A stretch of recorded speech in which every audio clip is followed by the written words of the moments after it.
three big stories that were told in the 20th century were fascism, communism, and liberalism.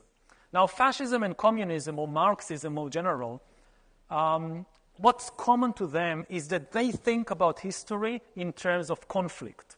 Fascism argues that history is a conflict between nations, or between races, and this is the engine of history, and this is inevitable. There is no way to stop it, and it will only stop eventually if one nation conquers the whole world. And Marxism has a very similar way of thinking, that history is an inevitable clash, a conflict, only not between nations. This is just a smokescreen.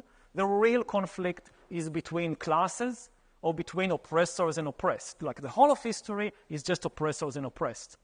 But the conflict is inevitable. But the third way of thinking, the liberal story about the world, says the world is not a conflict. Essentially, the story can be about cooperation. That humans are not, of course they are divided into nations and classes, but they also have common experiences, that people of all nations and people of all classes have certain common experiences, because of which they have certain common interests and values, or at least they could have.